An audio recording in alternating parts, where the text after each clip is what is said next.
start by saying that I entitled this "Live Your Life Like It's Golden" because that's how I think we should all live our life, irrespective of what's going on for us. Natalie, if you can you just turn it on to the next slide? Okay, thank you. And also we're talking obviously about vitiligo and managing insecurities, and we will touch upon dating and relationships as well. If you can move to the next slide.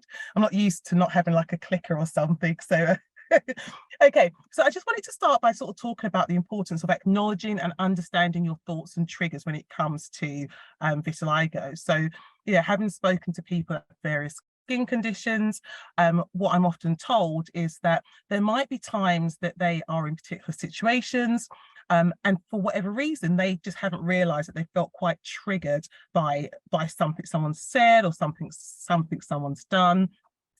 And what I think is really important, and this you know is across the board when it comes to anything linked to skin conditions or not feeling 100% great about yourself, is to really understand what it is that what you're thinking, what goes through your mind, but also what triggers you, like what sends you into a space that makes you feel really sad or really low.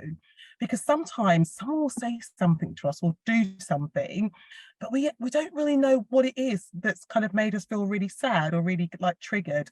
And I think one of the first things that's really important to do is to understand what that might be, and actually also what you need to make sure that you feel better. You know, what do you need to feel safe in an environment? Now, if you can just turn it over to the next slide, please. So in terms of, so basically I've just covered this. So just kind of think about what you need to feel safe. So for example, if you're at work and you've got, let's say, a new colleague, and this new colleague doesn't know you, this new colleague doesn't know how fantastic you are, not yet. And you maybe notice them, let's say, looking at your hand. You know, maybe that, you know, you've got the vitiligo in your hand, you might notice them looking at your hand. Now, of course, there might be a part of you that starts to worry, you know, is this person judging me? Are they laughing? Are they mocking? Are they, you know, you know, there might be some sort of negative thought there in terms of what's going on. But what we know is oftentimes people are just quite curious about something that's a bit different. So, you know, for example, if someone looks slightly different, behaves slightly different from the norm, whatever the norm is nowadays, you know, people are curious. And so I think what's really important is for you to understand what it is you need in those moments when you're feeling unsafe or when you're feeling quite triggered. And it might be that you need some space, physical space, that you might need to remove yourself from a situation where possible. But it might mean that you might need to remove yourself emotionally or mentally from a situation. So it could be that, you know, you've noticed that someone's looked at your hands, it makes you feel really uncomfortable. So maybe it might be a case of thinking to yourself, okay, is there a positive affirmation that I can say to myself to help me to feel connected to myself and remind me of who I am? Because I think in those moments, it can feel quite isolating and it can feel quite, I suppose, unsafe, which I know sounds like a very therapist type of word, right? We say that word quite a lot. It feels a bit unsafe. But I think it's really important that when you have relationships with people, whether they're romantic relationships or friendships, that you feel safe, and that the goal is to do what you need to do in order to feel safe. Like that is key. And I am going to talk about dating and relationships shortly, but I think it's important that, you know, that you remember these kind of tools and techniques around keeping safe. You're looking at positive affirmations, make sure that you feel safe before you, you know, as you're dealing with different people. Now, if you can move on to the next slide, please. Thank you. And so a really great way of acknowledging what it is that you're thinking and feeling and understanding your triggers is writing things like maybe a journal or kind of writing a thoughts record. I'm not sure if any of you are familiar with a thoughts record at all. So it's kind of like, so CBT therapists use it quite a lot.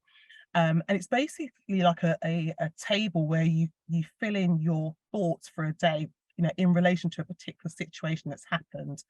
And the idea is that it helps you to understand what you're thinking and what you thought and what you're feeling in that moment. But also it gives you the time to reflect on, could I have handled that a different way? You know, is it possible that they didn't really mean that? You know, it just gives you the chance to be your own therapist. And obviously you journal. So many of you know what a journal is already. And that works for a lot of people, writing in your journal and writing what you're thinking and feeling. And we know that when it comes to anything that feels traumatic or that is traumatic for us, that getting it out of our body and onto paper or speaking to a loved one can help us to feel better. But you have to find what works for you, because if you're anything like me, writing in a journal, I just start to think about EastEnders or something else. Like I don't concentrate. However, what works for me is voice notes. So anyone that's a friend of mine will know that I send voice notes for England. I send long voice notes, but I also send like voice recordings to myself. And that's a really great way for me to get out anything that I'm feeling that might be kind of weighing me down, making me feel very heavy. So the key is to do what works for you. Hopefully you've got some loved ones that you can speak to as well. And I think whatever situation you're in, it's always really important to be able to connect with people that really know you well. That's key. And just to kind of add the like my own personal example of that. So of course, some of you may know me from Married at First Sight. And you know, the celebrity world is the world full of lots of excitement, but it can sometimes feel quite overwhelming. And there are times when I do need to connect with people who know me and love me so that I can feel emotionally safe again. That's not to say I don't feel emotionally safe on set, because I love being on set, but there are just times where maybe it feels overwhelming and I might need to connect with family and friends, or I might need to send myself a voice note just to feel connected again to me. And I would say with things like vitiligo, if you know what your triggers are, it's important for you to find a way to connect with yourself. And some of these might be a good example to do that. Now, can you pass on to the next one? Thank you. So this is an idea of a thoughts and feelings record. You're more than welcome to take a picture of the screen, or if Natalie, I'm not sure if you're going to send that on to everyone. So thoughts and feelings, this is just a great example of it.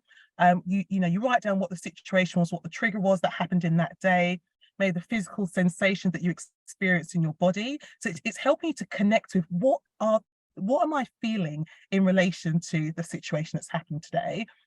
You then describe your moods, your feelings, your emotions, what your thoughts were.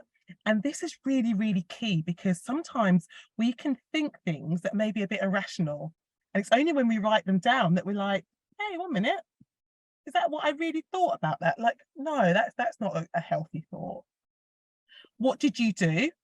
So for example, you went home, you cried, you didn't answer your phone, whatever it may be, you write it down. But I think one of the most important sections of this whole thoughts and feelings record is how could you have handled this situation differently? Basically, to kind of get a different outcome. And this is when you can really reflect on, okay, could I have removed myself from the situation? Could I have found one line in my mind to shut down that situation so that it would have all stopped? Could I have ... You know, you fill in the blanks. This is a really great way to reflect on what you could have maybe done differently so that you can feel better about yourself. Now, would you mind moving on to the next slide? So be aware of your inner and outer circle. If you can just move to the next slide, and I'll explain what I mean by inner and outer circle. So what's really key, and this goes across the board. So it's whether you have vitiligo, whether you have other skin conditions, whether there's certain things that go on in your life that make you feel sort of disconnected from yourself and from others. The inner circle, so the part in the middle here, so the bit where it says podcast, mum, dancing. I put Sally there because Sally represents the name of a random friend. I put Lizzo there, and I put Lizzo there because I'm really in awe of Lizzo, I have to say. Like, I don't follow many celebrities for various reasons, but I do follow Lizzo, and I think she's amazing. I think she's just somebody that just does not care and is living her best life, and it's just looks so happy.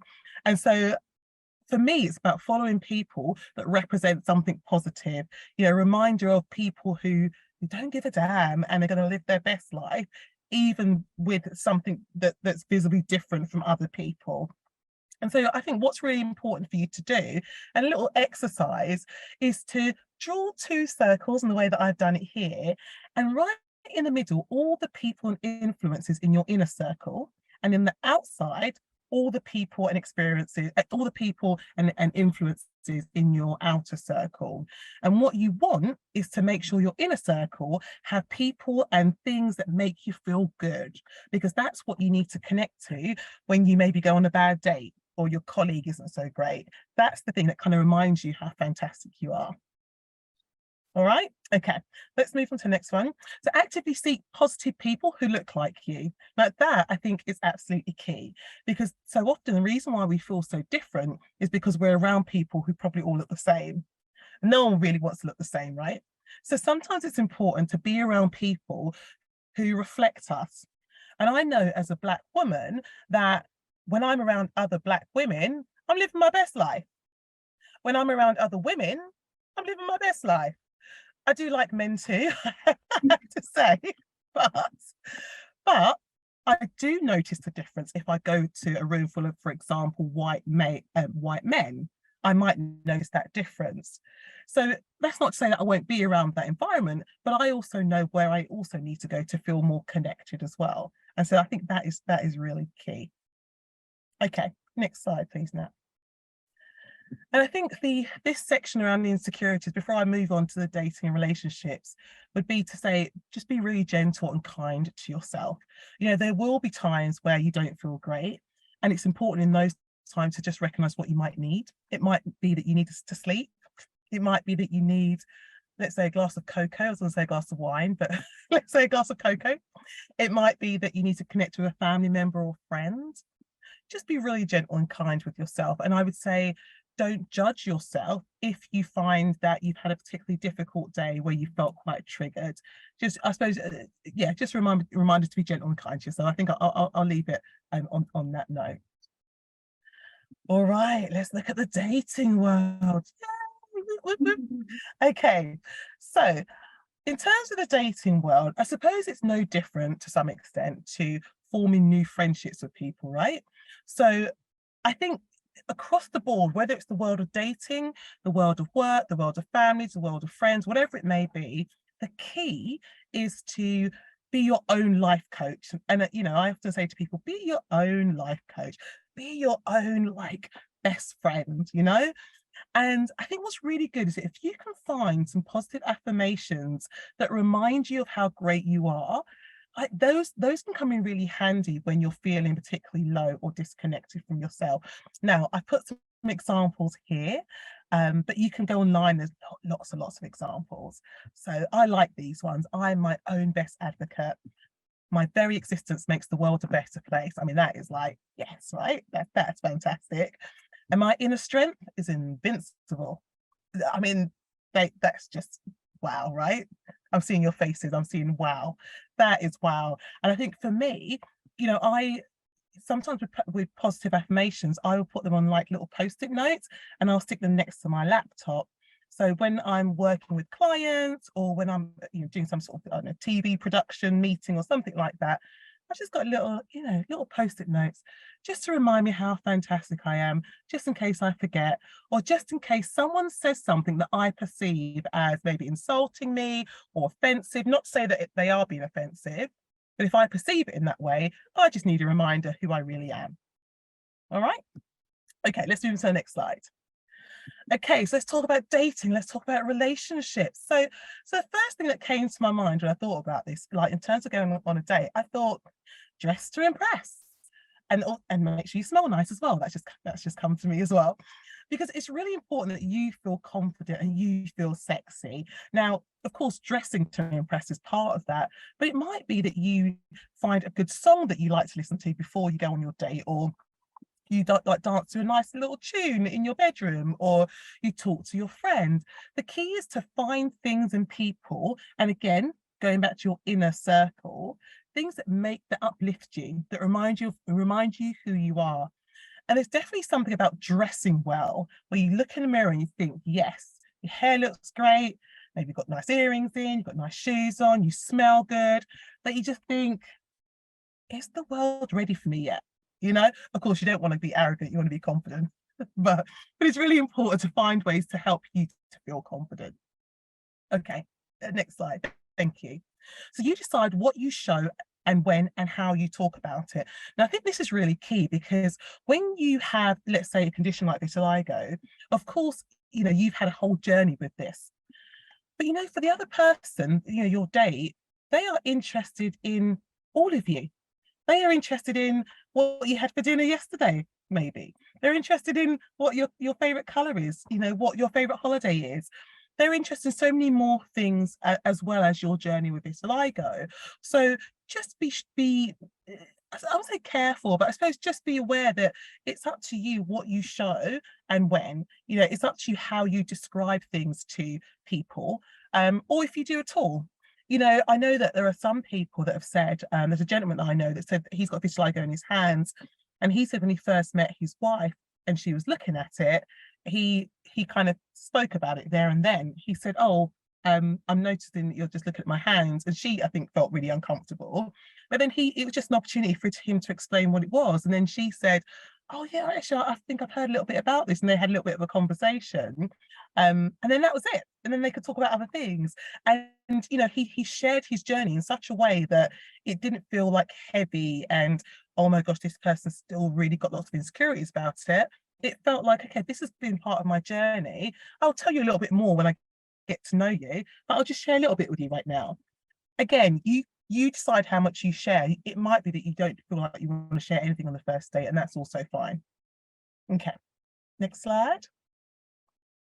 You don't need a new date to see all of your vulnerabilities too soon. Now, this goes with absolutely everything, right? So, like, be in control. So if you're on a date, show them the best version of you. That's not to say that you being vulnerable isn't part of the best parts of you, but it's important for you to just be like in a light space where you're having fun, where you're confident, where you're having a bit of a giggle. You talk about things that you're passionate about so they can see your eyes light up and your face light up and you smiling. Yeah, that's what you want them to see. Now, once they've got to know you, you can start to share a little bit about your journey. If you have had a journey whereby, for example, you know, vitiligo has, you know, had an impact on your confidence levels, or maybe if you experienced bullying growing up and the impact that that's had on you as an adult, then of course there are times that you will want to share that at the right moment. But pick your moment. And I think in those early stages, you know, focus on some of those really positive things that are going on in your life that you know will make a person really, really happy and really, you know, really feel blessed to be with you. Okay, next slide, please. Focus on your fabulous qualities. And I put, you have many, I'm sure, and I put many in capital letters because although I don't know some of you, I'm sure that you all have many, many qualities. And when you're on a date, that's what you need to get across. And that's what the person wants to see and what wants to hear about. Of course, if the conversation comes up about vitiligo or about any skin condition that you have or any other issue that creates a sense of insecurity, you know, you are in control of your narrative. So you are in control of how you share that and what you share. But remember not to overshare on the first date. Next slide, please, Nat. The words positive, light, fun, and energized came to my mind as I was going through these slides. And I just thought, this is what you want on a date. This is what you want to kind of develop a relationship. This isn't to say that you aren't proud of the, you know, your journey with vitiligo or your journey with other things that maybe have created insecurities within you. But again, it's just about time in terms of when you share that with your new partner. Next slide, please.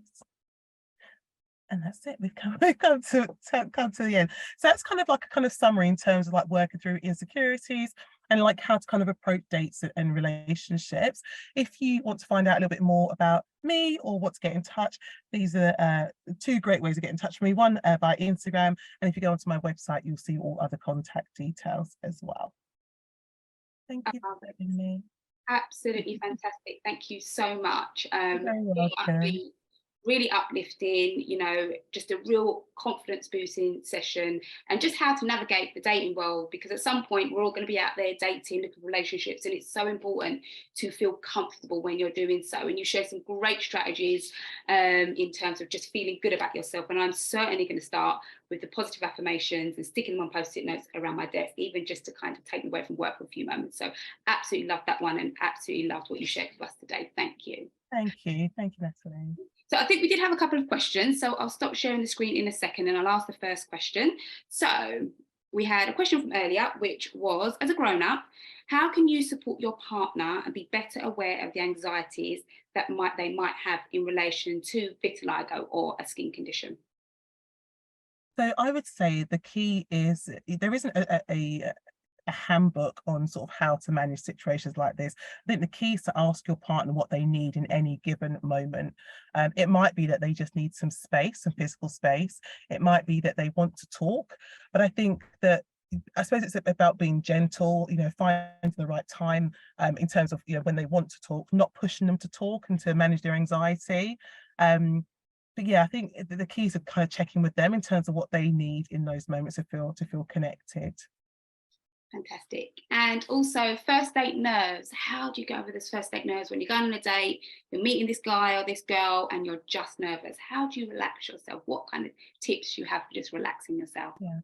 I think the first thing to say is that nerves are quite natural. And, the reality is that if you're going on a date, it's not just going to be you that's nervous, your partner or your potential new partner. See, I'm being very positive. Your husband, your wife, well, they will also be quite nervous as well. And a lot of us have been in relationships where when you discuss with your partner how they felt when they first met you, you'll hear the real story where they're like, oh my gosh, I was really nervous, I was standing by the train station, I was wondering if you were going to turn up. And so you realize that everyone's nervous, and I think that there isn't a sort of a special pill to get rid of those nerves.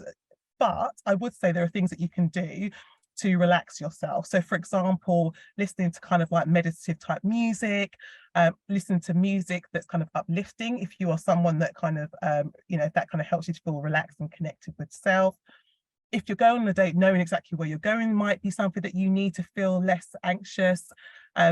Sometimes I know some people have said things like their date has said, I'm taking you on a date, but they haven't exactly said where. So it's like, oh my gosh, like, what do I wear? Like, do I wear heels? Do I not wear heels? Like, how, I need to be comfortable.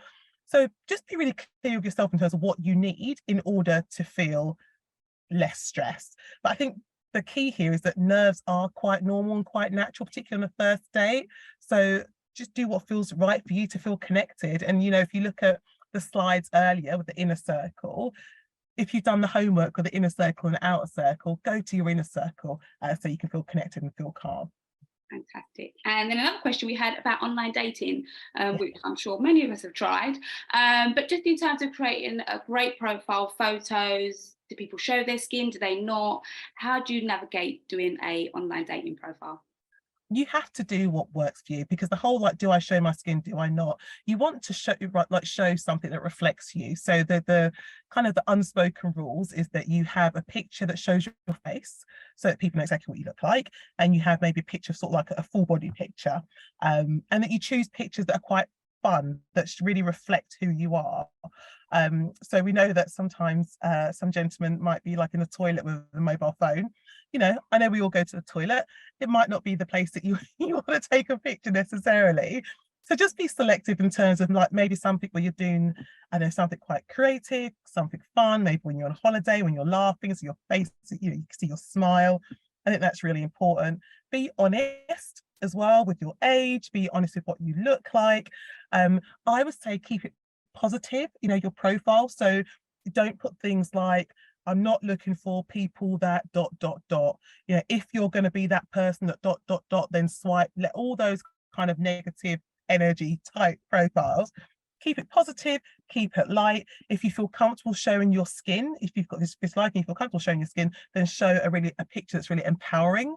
But I suppose if you do that, then to some extent you have to kind of be prepared for maybe some kind of dialogue around it, because I would imagine it would come up whether it be on the phone or when you meet in person. Absolutely. Thank you very much. And the last question, because we are nearly bang on time to 9 o'clock. So how do you stop feeling like you're not enough? Someone that's obviously joined here in her last relationship always kind of feared being taken advantage of because she felt so vulnerable and self-conscious. How do you stop that feeling of not just feeling like enough for yourself or a potential partner? Yeah, I think there's a number of things that you have to do. I mean, I know I keep going back to the inner circle, but I feel like that's the safe space that a lot of people go back to feel connected and to feel loved, I suppose, as well. I think for a lot of people, the expectation is that they won't feel anxious, they won't feel nervous, they won't feel less than. But the reality is that all of us have days where we feel like great and days where we don't feel so great. Even us as therapists, you have to constantly work at it. And so, you know, when I'm saying things like going onto Instagram and following people that have a positive energy, when I'm saying things like speaking to loved ones, people that know you and love you unconditionally, it's finding different spaces and places that help you to feel whole and connected, but acknowledging there will be times where you'll feel low and understand what you need in those moments to feel better. Oh, fantastic. Thank you so much again for joining us. Absolute pleasure having Welcome. you. Thank you so much. Thank you. Thank you, Natalie.